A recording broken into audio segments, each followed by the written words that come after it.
Hi, I'm Laura Flanders. On February 14th, 2013 and 14, millions of people took to the streets around the world to stop violence against women and girls, and they made a call for justice.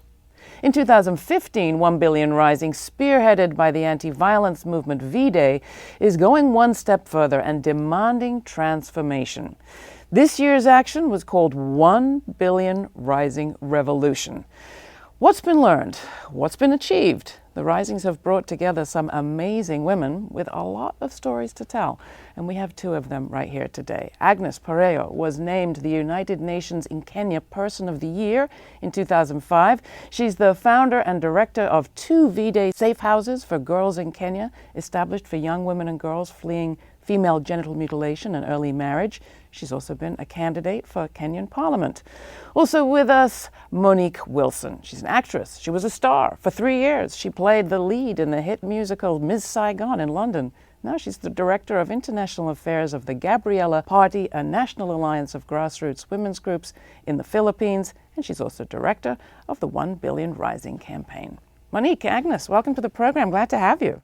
Thank you. We're glad to be here. When you walked in, Monique, you said, the revolution is happening. What do you mean? It's definitely happening. You know, as you mentioned earlier, 1 Billion Rising in the first year was a call to end violence against women and girls.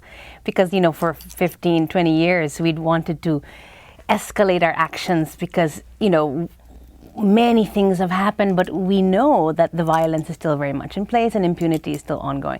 So the second year, our justice call really saw all the intersectional issues really come out in the discourse. You couldn't anymore say you want to end violence unless you looked at poverty, at policies, at race and gender. So when we gathered all our global coordinators for 1 Billion Rising in Rome, they really wanted another escalation. And we're like, how are you going to escalate a justice call?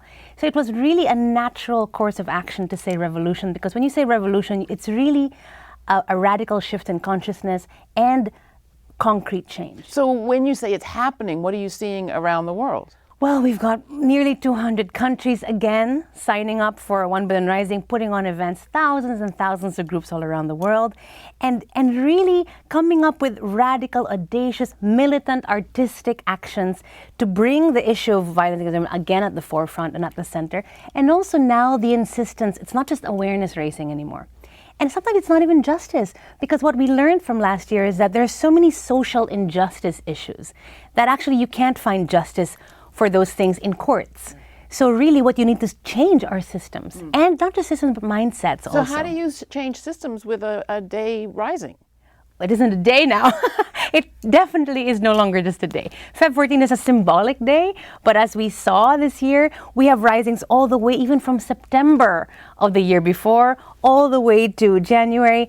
March 8th is a big day. In fact, a lot of the risings then really sort of catapult into March 8th. But then you have May 1st, Workers' Day, all the way to November 25, International Day to Eliminate Violence Against Women. So I think what we've seen is that everyone has used it locally in all communities around the world as a platform to keep their issues visible, but also to keep their demands escalated. What's it been looking like in Kenya, Agnes? What are the risings that you've been part of look like? What have you done? We have been addressing female genital mutilation and early marriage, and we started back in year 2000, and it has been going on. So when you talk of 1 Billion Rising, it's just to mark what has been happening every day. So what is happening every day? There are activities happening for anti-FGM, awareness, rescuing the girls, and the alternative rites of passage. There's a lot. So and education. Rescuing girls, alternative rites of passage, education. I need you to back up just a little. We talk about FGM, and it's not a euphemism, but it does kind of obscure what we're talking about. Female genital mutilation happened to you. You've told your story. What is still happening to the girls that you're working with? You see, female genital mutilation is a culture, and it is among the people, among the community, and they believe it and they value it.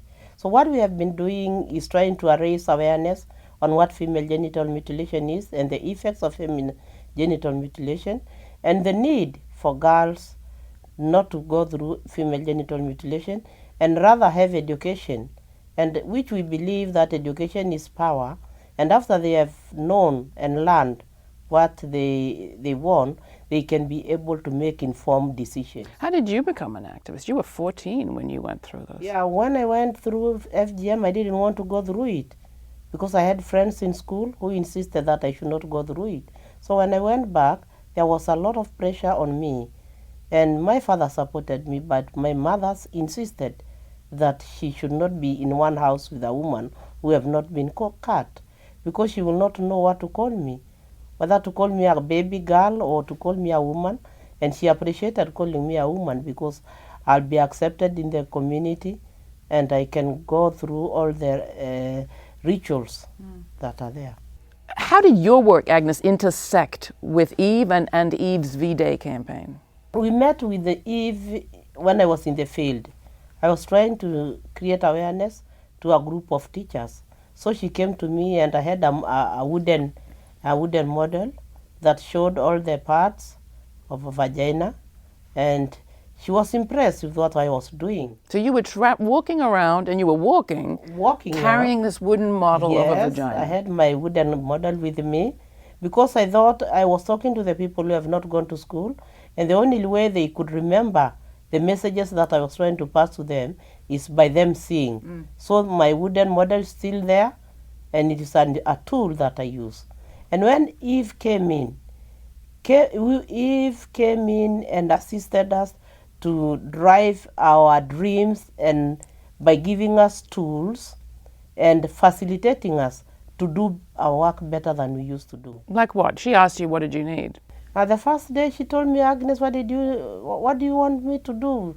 What can I do to help? I said I needed a vehicle. And then I got a Jeep. And that Jeep have helped me to reach more women than I used to reach when I was walking. And then again, I was feeling safe because I could not go sleeping in people's houses, because I could drive myself to the field and come back home. And what are the numbers with respect to female genital mutilation now? How has it changed since the days when you were 14? There is a dramatic change, because no longer we could hear girls going through the cart, and there are no longer celebrations, because cutting a girl was a big day, celebrated, people feasting, drinking, eating, and these days is not happening. Even the number of girls we receive at the safe house has gone down. I think I saw statistics somewhere on the 1 Billion Rising website that in 1975, 98% of women, and now it's something like 27%. 27%. Wow. Still 27% too many. Yes, it's still there, because it's a culture. You cannot say that it can die in a day, because there are reasons why it keeps coming back. One is because of poverty, and the other one is because of lack of education. That's why we are trying to put more efforts in education. Well, we have a lot of culture change we need all around the world, and I want to ask you about some of the others that the OBR movement has been addressing. One of them is this culture of impunity when it comes to those who are using and perpetuating violence, and then there are some others I want to get to. But Monique, how are people taking on the question of impunity? And let's include the opposite, specious imprisonment, incarceration of women who have not committed violent crimes.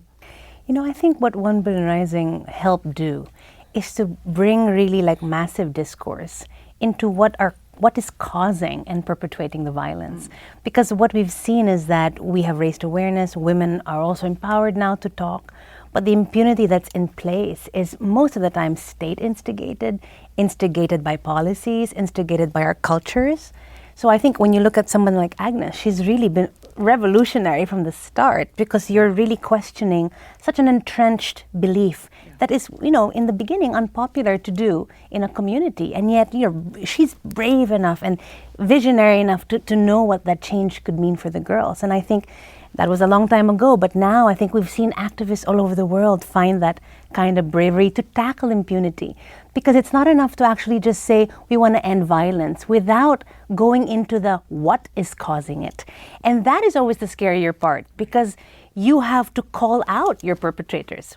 You have to call out your state, your government, maybe your departments of education, maybe your parents, maybe your lovers, maybe your husbands. So it's very much like a breaking open of the silence as well. And in the Philippines, Gabriela's been part of calling out the United States and the history of imperialism. I mean, Gabriela is a staunchly militant anti-imperialist movement, because what we recognize is that we are enslaved and entrenched in subservience to the West, and our policies are very much tied to the U.S. because our government has no political will of its own, and they are economically dependent on the U.S. So they've made themselves to be.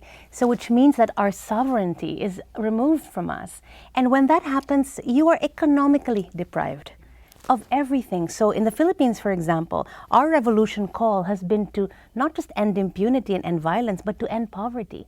But you can't say just end poverty. That's so broad and generalized. How do you end poverty? Well, you have to call out all the foreign corporations who are pillaging our land. You have to call out the visiting forces agreement that we've just signed with the U.S. that are militarizing all our countrysides, that are causing a lot of violence to our women. You have to call out our economic dependence, but you have to call out also in your own government that is allowing that to happen. So in fact, in the Philippines, our call was system change. Now I think we're going to oust our president.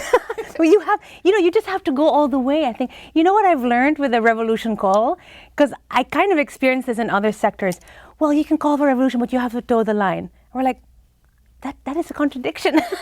Toe the line means like behave and keep quiet. I think we've been quiet for a long time. So I think what revolution at least means to me and to many activists around the world is how far is your brave? How far do you go with your courage? I mean, look, Agnes has been a shining example for all of us. She went against so many things. And look at where her work has brought her, really transformative, radical change, and we see it. Now, 1 Billion Rising is an interesting mobilization, and you call it a mobilization because it's not so much an organization as it is a network of people, I've learned over the years. Mm-hmm.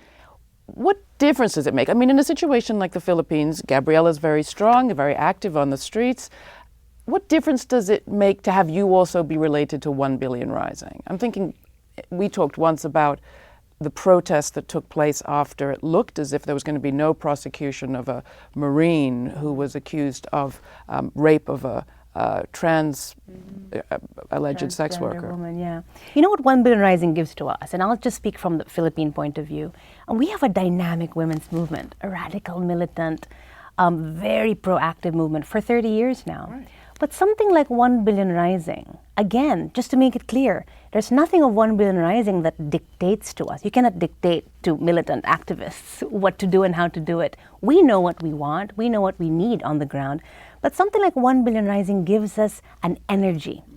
The energy is artistic and creative because it's art and activism, which I know as an artist, also my other life, is it's very powerful. To use an artistic form to create awareness, to create consciousness, to deepen consciousness.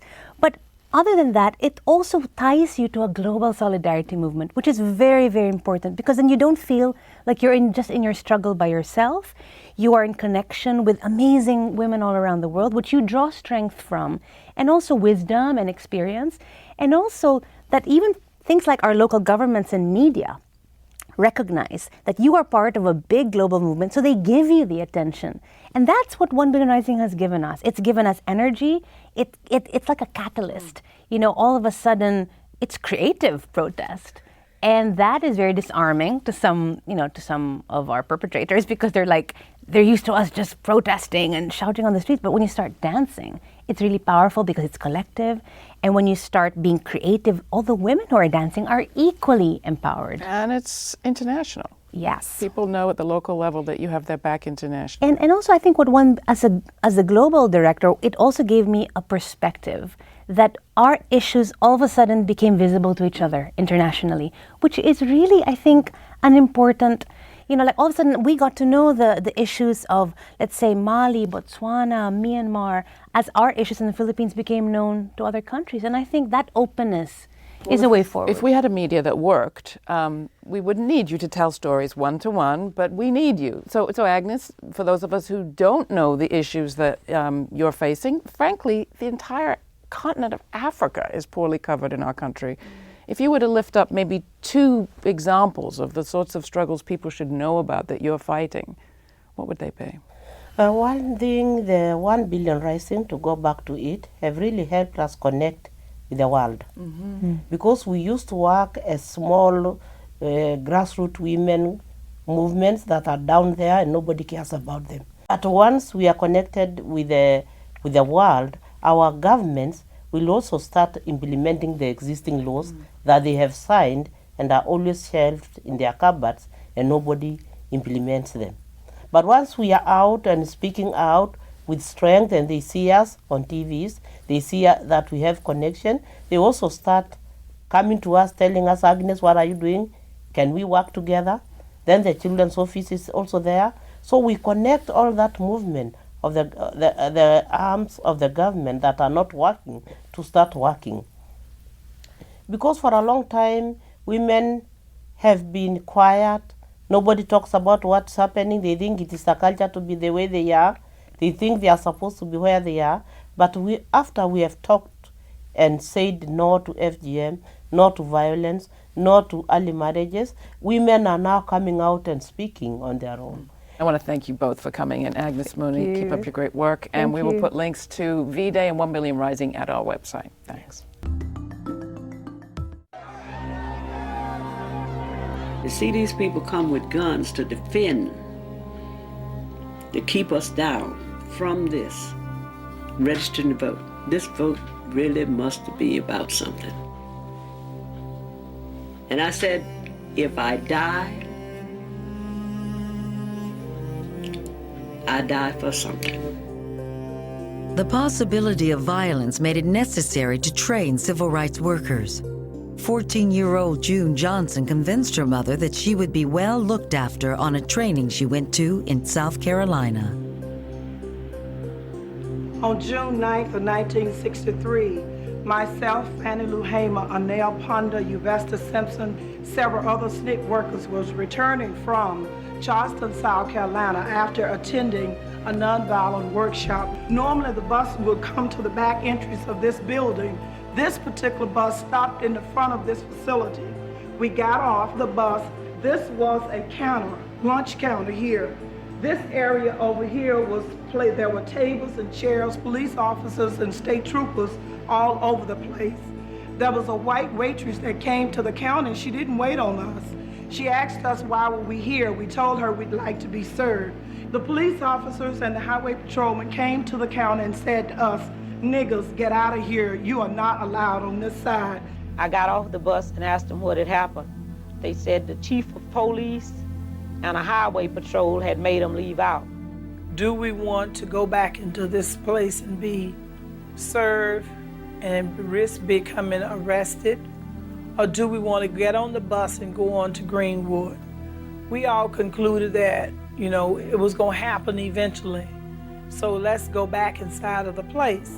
We walked to the back of the highway patrolman car, and I was writing the state tag number down. They came out and said, "What the hell are you doing to my car?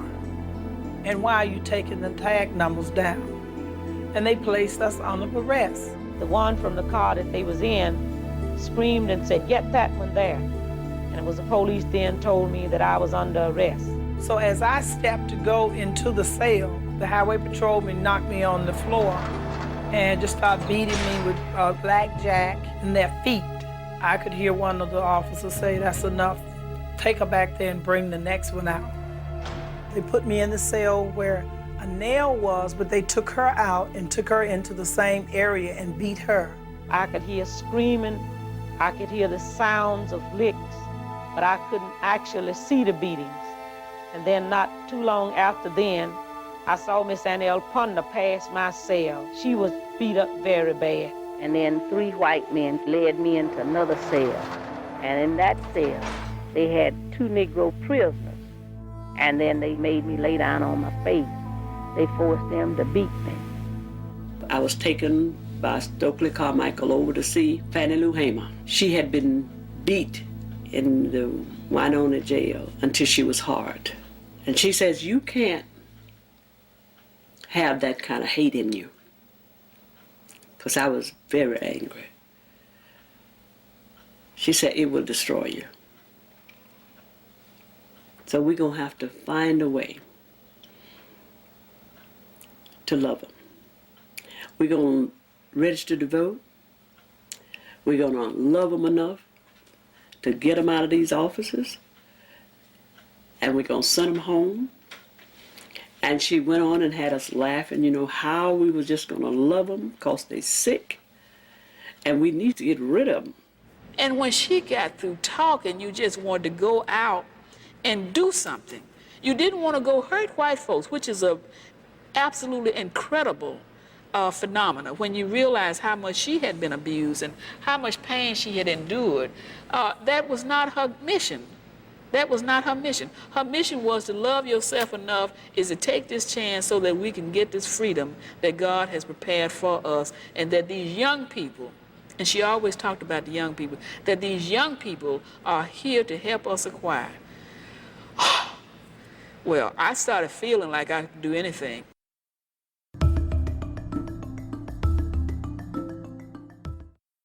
Hillary Clinton effectively entered the 2016 presidential race this February with a major speech to a women's conference in Silicon Valley. Word is, Clinton's decided to make gender even more central to her campaign this time around. In California, she did just that. She also exposed the incredible whiteness of her feminism, which reminds a lot of us just why her campaign was so painful the last time. Just seconds after she was introduced, Clinton made very clear her vision of America. Our country is a great entrepreneurial experiment, she began, founded by pioneers and new patriots like her ancestors. No acknowledgement there that by far the most successful early entrepreneurs were enslavers. Their capital captured people, their land seized from Native Americans. People of color don't tend to omit that part of the story of our country. The erasure is a familiar sign of whiteness. Clinton went on to bemoan the sexism of Silicon Valley, where only 4 of the top investors are female and 83% of tech jobs are held by men. But the same percentage of workers is white. Would a more gender-equal whiteness be acceptable? Given the history of white people who've said yes to that, Clinton has a responsibility to be explicit. I'm not even going to get into Clinton's reference to former Secretary of State, my friend Madeleine Albright, who apparently once said that there's a special spot in hell reserved for women who don't help other women, even as she endorsed sanctions that led to the deaths of tens of thousands of Iraqi women and children in the 90s. We have an uprising happening in this country, which we didn't have 8 years ago, and thank heavens for it. It's led by women of color, many of them young, queer, and trans women who don't find it so hard to hold race and gender in their minds simultaneously. Theirs is a capacious vision of justice, with room enough for everyone. Does Hillary Clinton really think the women of mobilizations like Black Lives Matter and We Can't Wait aren't watching, listening, and hearing their exclusion? And does she really think she can get elected without them? As she herself said in Santa Rosa, inclusivity is more than a buzzword. It's a recipe for success. For Barack Obama, that was literally true. He lost the white women's vote, but women of color gave him the edge to get elected. But you know what? Inclusivity is not even really the point, nor is winning. What we need, and we need desperately, are leaders who are honest about right now existing privilege and power, how things got set up this way, and what we might conceivably do to redistribute things so as to give us all some chance of surviving and making it into a less divided, more beautiful 21st century. Tell me what you think. Write to Laura@GRITtv.org, and thanks.